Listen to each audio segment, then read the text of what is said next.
You're listening to the Full and Thriving podcast, a place where courageous women come to break free from food obsession, heal their relationship with their body, and strive to live a life that's present, lighthearted, and meaningful. If you're listening, my wish is that this podcast serves as a catalyst that inspires you to nourish your body, nurture your mind, and energize your spirit.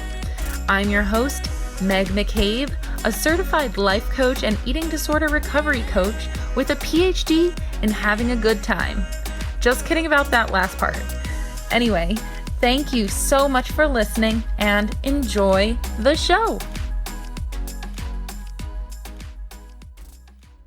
Do you ever wonder why your body image issues are so difficult to heal?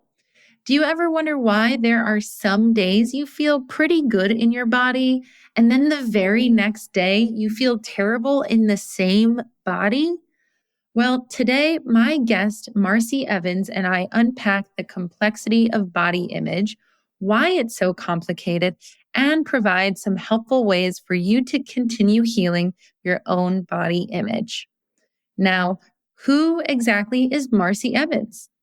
Marci identifies as a food and body image healer, practicing from a health at every size and anti-oppression lens. She has dedicated her career to counseling, supervising, and teaching in the field of eating disorders. She is a certified eating disorder registered dietitian and supervisor. And with that, I hope you all enjoy this episode, and I hope that it provides you with a lot of helpful information to carry you through the week. Hello, Marci. Welcome to the show. Oh, Meg, thank you so much for having me here. I am so excited to be in conversation with you and really appreciate the invitation. Well, thank you for accepting the invitation and joining me today. I know we all have so much to learn from you, and I really respect all the work that you've done in the field. So it's a real treat for me and all the listeners to have you here today to talk about body image. But before we dive into that, I really want to hear more about your background and how you ended up in the eating disorder recovery space. Sure. I'm happy to share a little bit about that. And it's interesting because when I decided that I wanted to become a dietitian, I was not thinking about eating disorders at all, and went through my undergrad and had every sort of idea about what I might do as a dietitian. And it was actually during my dietetic internship at Cal State Long Beach, I was out in California, that by complete random chance, I was assigned a rotation at a residential eating disorders treatment facility. And I really kind of fell in love with the possibility of working with someone, not in a way of telling people what to do or telling people to cut certain foods out, but as a way sort of to work more psychologically minded. Even though I wouldn't have had the language for that at the time. And it's funny because I had been introduced to the concept of intuitive eating from my college roommate. But part of this rotation required that I read intuitive eating. And it was so reparative for me at that time as well, that it was just so much more of a compelling way. It was sort of like my whole world opened up. Of like, oh, there's this other way of relating to food and helping people that isn't sort of coming in and saying, eat this, don't eat that. If you have this medical condition, then you have to do X, Y, and Z. It just felt more nuanced and more interesting. And I really liked that I could work as part of a treatment team. And so that was my introduction to eating disorders, and that it was only a 3-week rotation, but it really opened up possibilities that I didn't know were there. And so I had that experience. I finished up my internship. I took my first job that I could get and that I thought was really interesting. It was a great experience. It wasn't directly in eating disorders, but I had the opportunity to work in sort of a kind of preventative medicine wellness space, and was working alongside an exercise physiologist who had her own history, I don't know necessarily of an eating disorder, but had found intuitive eating as well. And so she and I developed programming together with an eye towards non-diet and without having a focus on weight. And, this was back in 2005, which is blowing my mind, sort of nearly 20 years ago. I sort of appreciate the ways that I was really trying to find my footing in an anti-diet, weight inclusive space and doing it on my own. I didn't, I had my exercise physiologist colleague really adored, but I didn't have any nutrition professional colleagues. And so I was really finding my way, and then ultimately went back to grad school and decided that I really wanted to specialize specifically in eating disorders. I had a couple clients who found their way to me before I really specialized, and I was doing my best, but didn't really know what I was doing. And so decided to go back and get more education and training, and had the chance to do a maternity leave coverage for someone at a higher level of care. And then at that point, in sort of 2007, 2008, was able to get not only more training from an academic standpoint, but also from a clinical standpoint. And then since then, it's just been all eating disorders. I always joke that I'm a one-trick pony. So that's been basically the entirety of my, the rest of my career. Well, I feel like eating disorders, like at least treating eating disorders as a dietitian, requires such a different approach. Like you were saying, there's that approach of like the traditional dietetics, like avoid this, cut out this, like it's not as compassionate maybe. And then there's the psychology piece with eating disorder treatment. So I could see how you kind of found it and stuck with it. And you're a one-trick pony. That's totally okay. So I really love that, a bit of kind of following your path, having a hunch that you were able to keep following until you arrived to a place that actually felt good to you.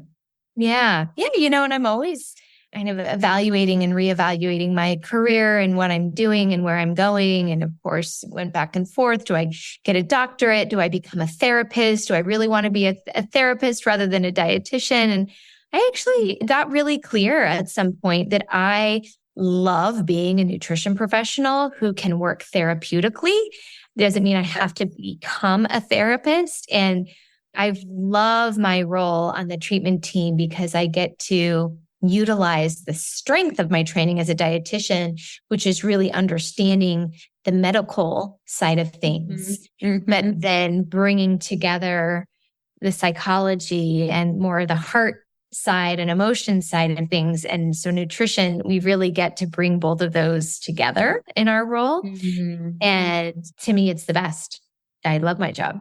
Yeah, it sounds like a really wonderful combination, being able to have that almost like nutrition therapist lens on the team. And you really need to have that when working with eating disorders. So it's cool that you found your place. And it also makes me wonder, with your dietitian background, I assume you started dealing with or confronting humans with deep body image issues. And so how did that come up for you in your practice? And what did you find was their, deepest struggle, if you could speak to that from the dietitian lens? Oh gosh, it was a big question, and I will do my best to be thoughtful in my answer.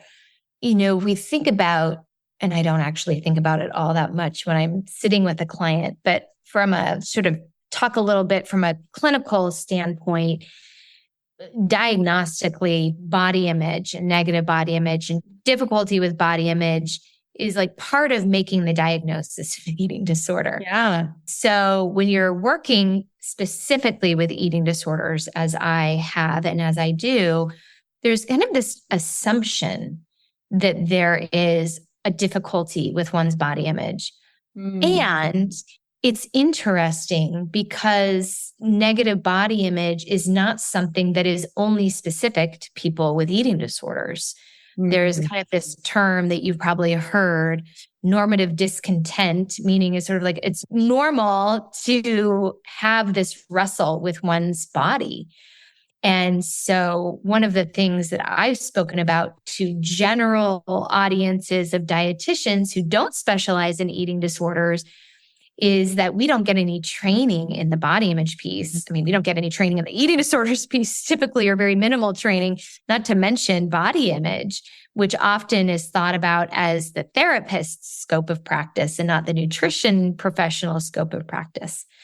And so, I'm sitting alongside my clients who are having these body struggles, which are, related to and not wholly dissimilar from anybody's struggles, right? I mean, of course, there are some differences and we can kind of get into that.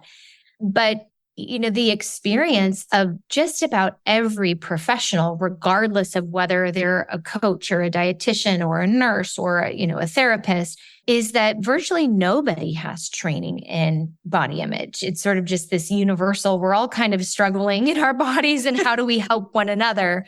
And this is something that, I started fairly early in my career feeling really like a fish out of water and feeling like I am trying to help my clients eat and recover. And yet so much of what is perpetuating their eating disorder symptoms is how badly they're feeling in their bodies and how untenable their bodies feel to them. And I don't really feel that I have a toolbox to draw from. And so, I start buying all of the books and reading all of the books and taking the books into session with my clients and doing the books with my clients and sort of learning as best I can. And it was interesting because there weren't even really at this time, there were certainly some training options, but not very many training options and not many training options specifically for my role. And so it was a time in which I felt like I was doing my best and sort of cobbling things together and developing my skills as a counselor where I could just sit back and be alongside and be a listener, which can go a long way. But sort of long story short, I ended up doing a lot of research and doing a lot of reading. And then in tandem with my colleague, Fiona Sutherland, back in, I can't remember, maybe 2015, 2016, deciding that we wanted to put together a workshop. And it wasn't specifically for nutrition professionals, but that's our background. And so that's the lens we come from. And we wanted to bring people together. And we developed a training, not because we felt like we were the world's, biggest experts, but we thought we have to be having this conversation with one another because what I was observing in my own experience was happening in the eating disorder space, not always, but more often the norm, is that we had individuals who were struggling with their eating disorder, like a residential treatment, and they were being told, we can't talk about body image now. That's sort of down the road. And then we'd get down the road and, because I spent most of my career outpatient, and the dietitian is going, well, that's really in the realm of the therapist. And the therapist is like, well, I haven't had any training in body image. And I'm addressing all of these other issues. And so it was like this thing that was like never really getting addressed. You had people who were symptomatically absolutely getting better and their lives are getting fuller and recovery is happening. But it's like, we're not really helping our clients with the body image piece. And I don't want to be too simplistic about it because there are people and researchers and clinicians who've been doing this work far longer than I have. But if we look at the broad strokes, that was something that I was observing. So I'm not sure in that long-winded response if I've answered your question, but, I really came to this from my heart of feeling like, how do we have these conversations and how do I come at it as a nutrition professional, which is going to be different than how a coach comes at it, which is going to be different than how a therapist comes at it. But I am a believer that because body image is so multifaceted, it's sort of everybody's job and that we all have to offer. And I think that we run into trouble if we get a little too rigid and a little too nervous and a little bit too scared to talk about sort of the boogeyman, that we want. That's so funny. I really appreciate you shedding light on that because it's so true. I feel like body image is this elusive piece of the puzzle that floats and no group of professionals has taken ownership on this piece. So we all have to share it or else it kind of gets lost in the cracks. And I actually feel like that's how eating disorders are treated in the medical space too. Like mental health places are like, oh, well, that's too medically complicated for us. So we're going to like leave it to the doctors. And the doctors go, well, that's too like mentally confusing for us. And so it's funny how. Yes, there is this sort of, passing the baton, like. Yes, lack of ownership or direction in how to help people because it is so multifaceted, as you said. So back to body image, I really think you were onto something as far as, what can you do as a professional to have a helpful conversation with your clients? And so as you were doing this research, what did you find about body image that made it so complex? Mm-hmm. I feel like that's something I'm still discovering. I feel like that's like something I'll probably always be learning. And I don't know that I recall what I found when I really started delving into it. But what I can recall is that when I was gaining more and more confidence to really tease this apart with my clients, I started to really get how much their own lived experience and the unique paths that they have lived really transformed and informed their experience of having a body. Right? That we can talk about exposure for sure to the sociocultural influences and sort of the idealized bodies. And that's important, not minimizing that. But it's one piece. How does someone's experience in their family of origin and the messages that they were exposed to, alongside like getting a medical diagnosis or alongside, having hobbies that maybe expose them to particular messages about having a body. We could make a whole list of unique experiences that a person might have based on their gender identity, based on their race, based on their body size, based on something that was said, based on a traumatic experience, because all of this happens in the context of having a body, that all of that is part of our own experience of what gets housed in our body and how that translates into the meaning making that we assign to our body. So body image holds all of those layers and all of those complexities that it is about those idealized images and sort of what is put on us, but that's only one part is how it intersects what is the identities and the experiences that we've had as an individual. Yes. Oh, it is so complex and massive when you put it into context like that, right? So it's funny because there are some blogs online where they're like 3 tips to getting better at body image, and those can be helpful, right? Sure. Yeah. But it is really so much deeper sometimes than the body itself. Mm-hmm. Yeah. And so do you have any examples of maybe an individual whose, family history or their trauma or like social systems in the world, how that might impact their experience in their body? Either maybe it's an anecdotal experience of a client, so we can paint a picture of how all of those things could impact a human. Hi, everyone. The doors to the Recovery Collective are now open until October 1st. And for the very first time, I want to reward the loyal podcast listeners who join our community with the coupon code PODFAN20 to get $20 off your first 3 months of membership. Just head on over to the show notes to access our website and use the code PODFAN20. If the Full and Thriving podcast is helpful for you, I encourage you to take full advantage of this opportunity and go for it. I'm looking forward to supporting you on a deeper level. See you inside the Recovery Collective. Oh, gosh. Yes, I still practice clinically and I spend a lot of time talking about body image with my clients. So now I'm just going through my mind of like, which client I can share very briefly about. And I'll just say that for your listeners, some of this might not exactly resonate because what I'm about to share may be really different from their lived experience.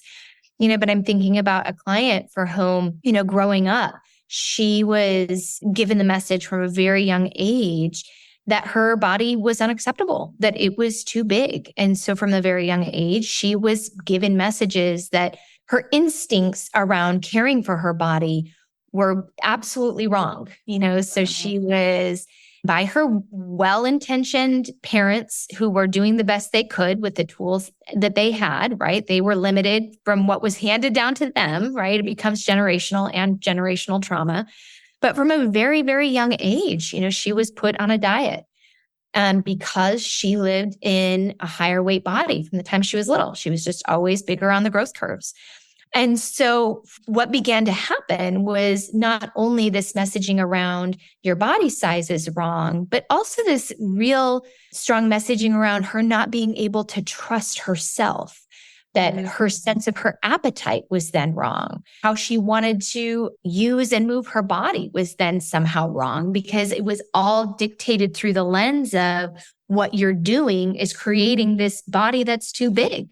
And so then there ripples in an enormous amount of this rupture in terms of her sense of self-trust, her sense of attunement, her sense of body autonomy getting disrupted. And then you add onto that the diagnosis in around high school for her of a really complicated chronic illness that has led to some physical challenges and physical differences and disabilities. So then she's getting the sense of not only can I not trust myself, but then my body is somehow flawed.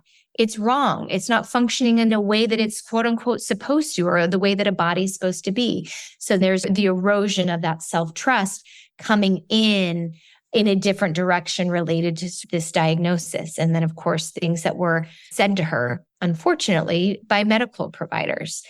And then on top of that, she gets into college. And then she has an experience where her boundaries were violated in a sexual experience with someone. And so then there is that massive boundary violation that continues to erode that sense of a lack of safety in her body. And so you see these sort of layering on of sort of familial messaging and what I think of as generational trauma around bodies and body size, and then medical diagnoses, and then a traumatic sexual experience in college. And so she comes to me in her 30s where her body has been this space where it hasn't been safe. It feels wrong. It feels like it's not operating correctly, and this sort of rupture in trust. And it's no wonder, right, that she has this profound negative experience in relationship with her body. So that's one example. I could, paint lots of examples, but most importantly, for everybody who's listening to our conversation, I hope that from a compassion building standpoint, there is maybe a little bit of room to also appreciate each of you have had your own experience of having a body. And sometimes with clients, we actually go through a timeline where I have them just recall positive, negative, neutral, just remembering, letting your mind float to what memories do I have of what it was like to have a body when I was a child? What memories do I have of what was it like to have a body, as an adolescent, as a teen, and go through from that lens of compassion of I can start to put together stories that I began to tell myself or stories that were told to me and start to make sense of what's it been like for me to have a body. And that's one of the ways that I think about what body image even is. I don't get too lost in the sort of how is it defined in the research or how is it defined academically. I speak just much more with my clients around what's your experience of having a body? What are your thoughts about having a body? How has it felt to you to have a body? What's it like for you to be in your body? I tend to think really expansively about the word body image. I think sometimes we think image and we get a little rigid. But to me, it's more about the quality of thinking about feeling, experiencing, and holding that all in our bodies. And what is that like? So can you explain with all of that context, which was really well described, like the completeness of and fullness of like what layers impact body image. Can you describe why someone might have a bad body image day and what that actually means? Yes, I will do my best. My response might be a little circuitous, so you can interrupt me at any time. Okay. So I think most of us have bad body image moments, bad body image days. We know what that feels like and what that means to us. And there is a reason why our experiences get translated through the lens of body image. And here's what I mean by that. We live, this might sound a little odd, so hang with me. We live on a planet and in a particular culture where our currency is at least partially, but pretty significantly tied up in how we appear to others, whether it's through our body size and shape, whether it's through our gender presentation, whether it's through how we are racialized, whether we are demonstrating affluence or, financial insecurity or insufficiency. That is our way of sort of communicating what we're about and who we are in the world. It happens literally through our bodies, right? And so, because we are neurobiologically wired to seek safety through relationships and connection, there is a lot of worth and a lot of importance placed on being accepted and connected rather than rejected. So we all, in various ways, put a lot of effort into sort of demonstrating our acceptability via our bodies, right? And that happens in a lot of different ways. The ways that I often talk about it in the context of my clients is more specifically through body size and body shape and those aesthetics. But of course, it can happen in lots of other ways as well. But it creates this culture in which we're all sort of continuously hustling to try to appear as sort of ideal as possible, because then we know socially on some level that that's sort of where our safety is. That's the belief anyway, that we're operating with consciously and unconsciously. It's also why when we experience negative body image, we experience it often in the form of anxiety and panic, right? We receive it literally as a threat to our system. So one of the things that I find endlessly fascinating is that the research, as best as I understand it right now, and I think the research will continue to evolve, is that the neurobiologists and neuroscientists who study from a brain perspective what's happening in our brains as it relates to body image is that it's processed in 9 different parts of our brain, but different facets of body image. And of those 9 places in the brain, 5 of those are related to emotion regulation, threat detection, anxiety, sensing safety, right? So our body image is actually experienced to a pretty significant degree through our threat detection system. And so we experience our negative body image as a pretty profound threat. And bigger the threat, often for people whose sense of safety has sort of been overly developed around their size, their shape of their body. And then this becomes more complicated when we think about other identities, racialized identities, gender, sexuality. We could, make a long list. But it's always fascinating for me, and I hope helps people relate to themselves through a lens of compassion, that ultimately what we're all trying to get at is a sense of feeling connection and acceptance, because that for us as humans is how we sense safety and okayness in the world. And that's really tends to be what's underneath a bad body image day, when maybe we put on our pants and they feel really tight, or we get a glimpse of ourselves in the mirror and we're like, that wasn't what I was expecting to see. Oh my gosh. or we see a picture of ourselves and it totally, totally hijacks us and we, feel awful and we're, obsessive, that on the surface, it can appear as if it's something superficial, but really what's underneath it is a very human need for our sense of connection and belonging. Wow, that is such a complete way of looking at body image and like bad body image days. Like it goes so much deeper than body, and those complexities make it more complicated. So I appreciate you taking time to explain that. How does the nervous system work into feeling safe and bad body image? Mm-hmm. Yeah. So, one thing I had a thought actually as you were responding that I'll just say a little editorial comment and then I'll come back to your question, is that I am really a deep believer that there are many, probably countless ways to relate to and conceptualize body image. And I do not believe for 1 second the way that I'm speaking about it with you right now is the one correct way.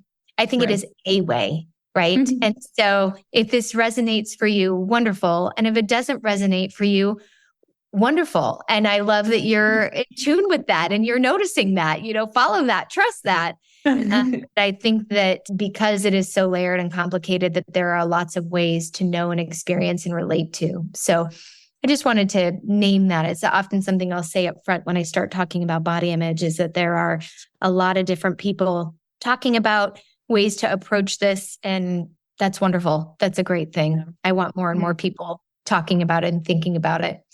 But if I heard your question correctly, I'll just sort of say it back to you to make sure I got it, is you're wondering about what's the connection between our nervous system's response and a bad body image moment or a bad body image day. Did I get that? Yes. Yeah. I'd like to hear how almost like the physiology of it comes into play. Mm-hmm. Yeah. And this relates to our own particular experiences in our bodies when we respond to something that is maybe perceived as a threat or feels overwhelming or feels negative. We might say very generally feels bad. If you were my client, I would want to get more specific than bad. What do you mean by bad? It also relates to a theory called polyvagal theory. So let's imagine you have a negative body image trigger. Something happens. You see a picture of yourself and you're like, oh my gosh, I look horrible. Right. This isn't how I was feeling, all cute and thinking I was all right. I was out to dinner with my friends and then someone took a picture and I saw a picture of myself and it just like ruined everything. Right. And what I encourage my clients to do is sort of notice that response and what's happening in their bodies, because we have thoughts and we have emotions and we have perception. And perception is essentially how we experience our senses inside our body. And those things relate to one another. And they're also related to some sort of stimuli or action. So if the stimuli or action is looking at a picture, you immediately have the thought, oh my gosh, this is terrible.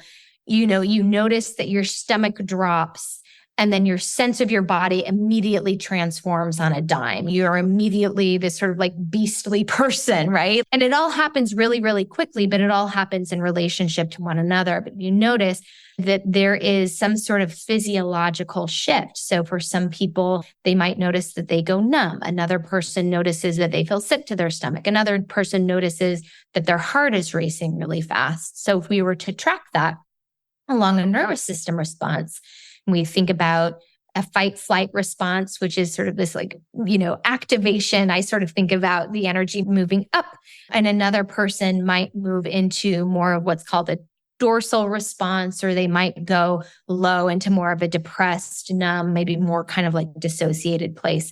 And it doesn't have to be big and strong. For some people, it's really big and strong. For other people, it's not. For people who are maybe less connected to their bodies, it might just sort of feel like lots and lots of thoughts.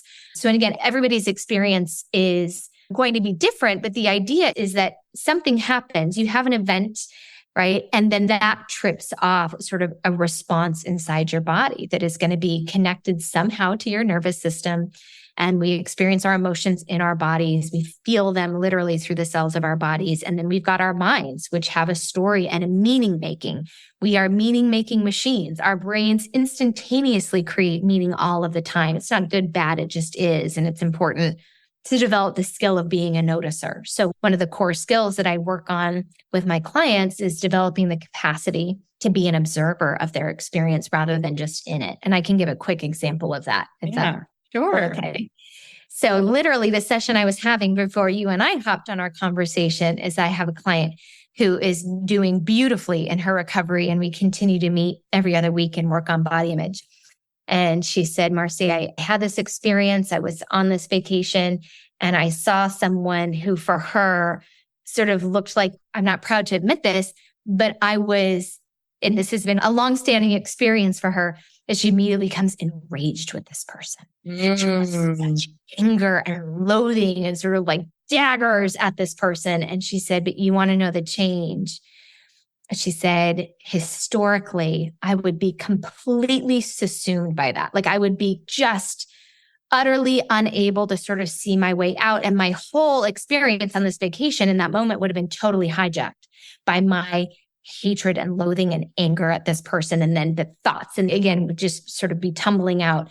And she said, I was actually able for the first time to step out and notice my response. And then what we worked on together was being curious about her response and being compassionate to her response and appreciating that response as actually a strategy that's intended to be a sort of a survival strategy. But that wasn't working for her because it doesn't feel particularly values aligned. So we're going to continue to be curious about where that anger is coming in from and sort of how that anger, right, is stepping in. But then she had so much more room. It wasn't just being totally consumed by her anger and then self-loathing. It was sort of a being outside of and being to sort of able to look at it with a lens of a wondering about and being curious about. Such a powerful shift there. And I think it's interesting how you could name that response almost like a survival response, because it threatens her chance of belonging, I assume, or feelings of belonging. So it all ties back to that original point you had, which is, if it does go deeper, it could possibly be this need for a deeper sense of belonging. Yes, that's exactly it. That is, I know I'm jumping in and interrupting you, but what you're saying is so important. So I'll share just a little bit more. So to give listeners a sense of sort of what is this like in a session? So what I asked of her is that I said, can you locate that in your body? Can you notice? She started to get a little bit emotional. And she said, I feel it like, kind of this constraining feeling from my throat, sort of below my jaw, kind of down into my belly, which is a really important nervous system pathway. So we know that her nervous system is getting activated, right? And so because I know this client very well and I worked with her for a number of years, what this is calling me back to is knowing her history from a young age of being bullied, right? Sort of from a young age, figuring out how do I have a sense of safety and a sense of control and a sense of sort of kind of containing all of this. And she discovered from a young age sort of a way to try to capture those things that she was after and manage that ultimately through the development of her eating disorder. And so sort of her feeling in that moment, that intense sort of hijacking of her nervous system and what was getting read as sort of negative body image, anger at this other person, sort of, really traces back to some really tender, vulnerable roots for her, that lack of safety, and which she was able then to meet with compassion and with care and with groundedness and sort of bringing herself to the present moment through her mindfulness skills. Wow. Thank you for bringing that into picture even more, right? Because the context helps us recognize her story. And I know that listeners are going to be relating to that example. So thank you for that. You mentioned the word safety a lot, right? And I know how you've spoken about the importance of striving to feel safe enough in your body. Could you maybe share like why it's important to strive for feeling safe enough and how someone might begin to do that? Just so we can leave our listeners with a little bit of something to take home with them after our episode today. Absolutely. And I have some resource suggestions as well. I know I'll have some incomplete suggestions as we're talking, but I'll trust that you and I can follow up with an email and I can think about resources, a couple of additional resources. So your question is a beautiful one in terms of what's the relevancy and what's the importance of developing skills to cue safety internally, right? Mm-hmm. And I'm going to respond, and it might feel a little obnoxious. I don't mean it to sound obnoxious. The most important thing that I would do with each of your listeners and that I do with each of my clients is that I would ask for them, what's the utility of increasing their sense of being able to provide an anchoring, a groundedness, and a sense of safe enough inside of themselves? Because that's going to be as individual as there are people. But generally speaking, when we're feeling that sense of threat, which is going to be different depending on who we are, the identities that we hold, what it's like for me to walk out my front door versus somebody else to walk out their front door, right? And what do we mean by quote unquote safety? Is that because we all develop strategies to manage that lack of safety. And often those strategies work for a period of time and they may have an expiration date, or they have some downsides and they have some negative consequences. So if we think about an eating disorder as one of many strategies of trying to create a sense of safety, an eating disorder is effective in some ways, but comes with a whole long list of costs.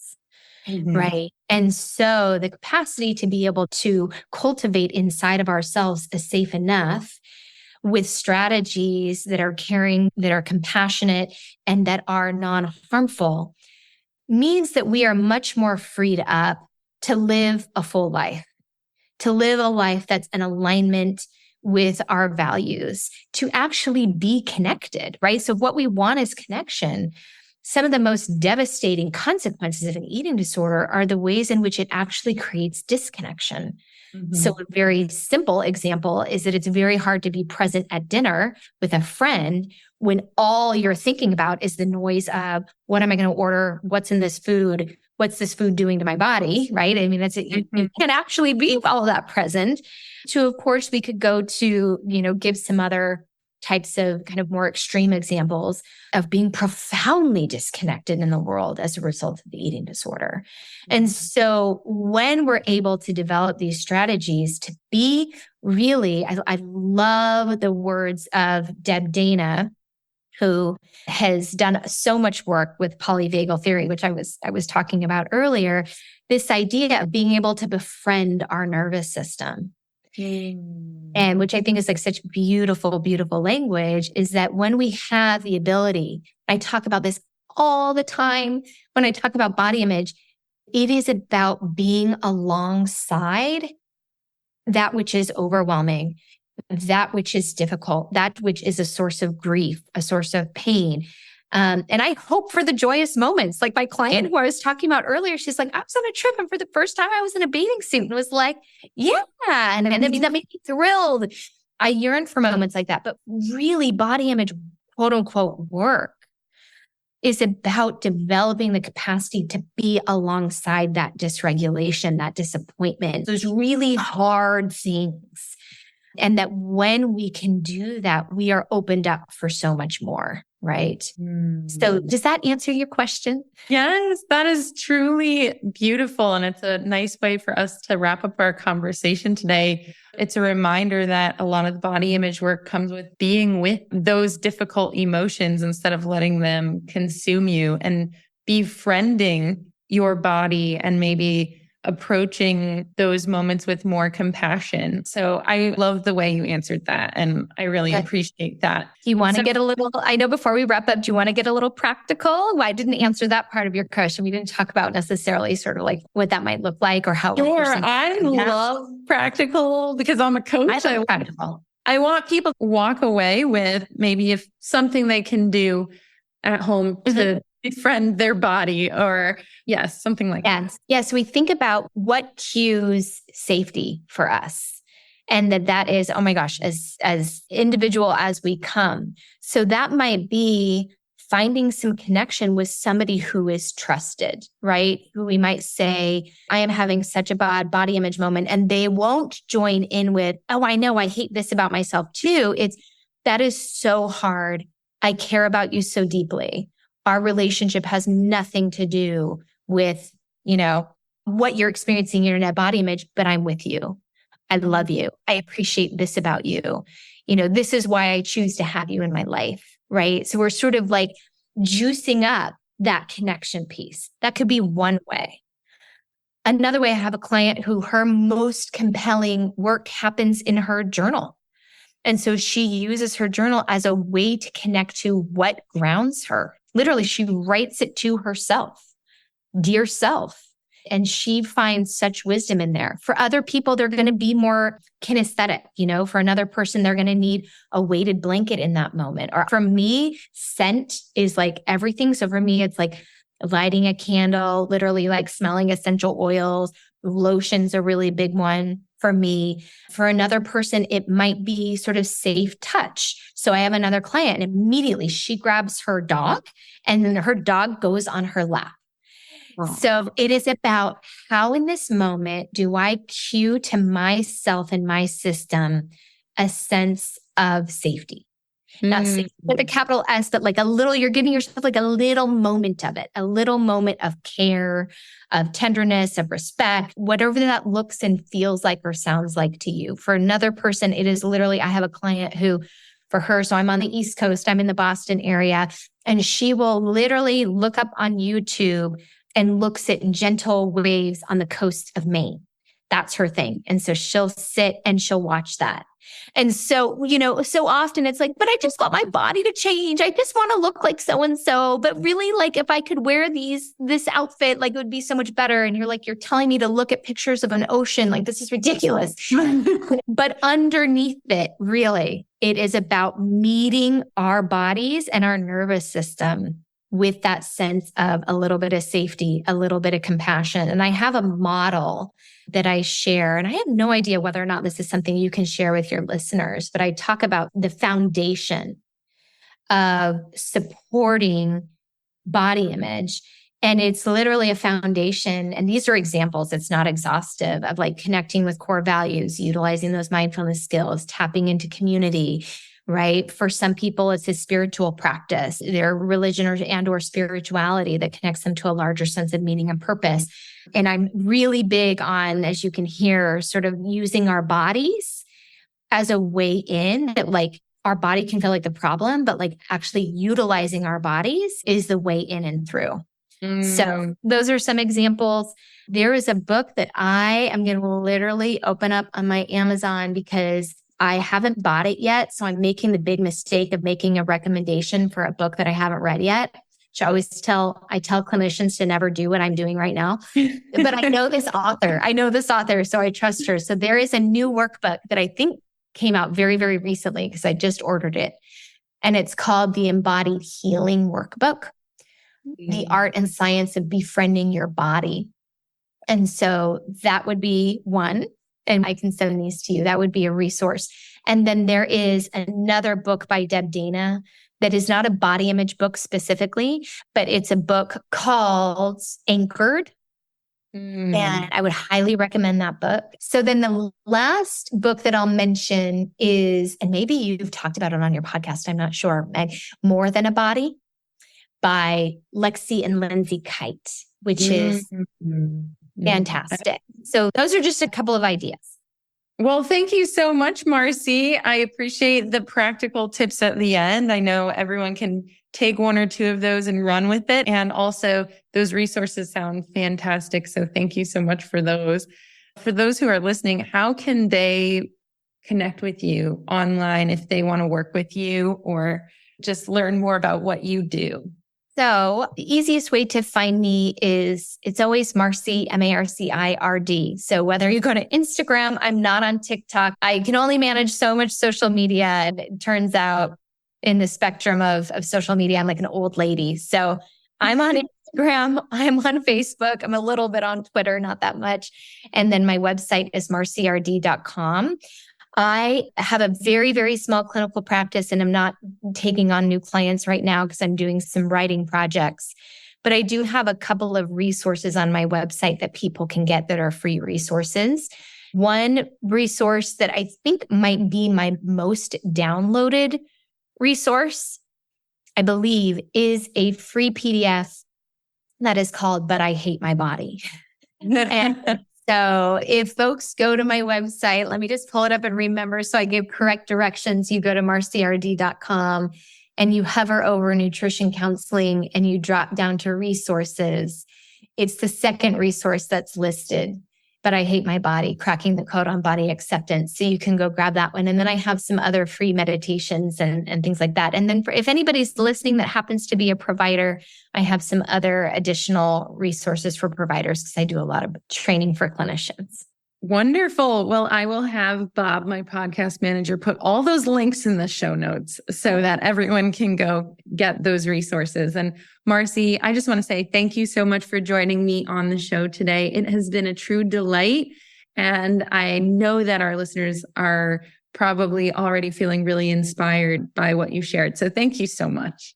Oh, thank you for having me. I really appreciate being able to have this conversation. And to anybody who is listening, having a body is hard. And so you are doing a beautiful job. And I am sending you all of the compassion that you may not quite yet be able to offer yourself.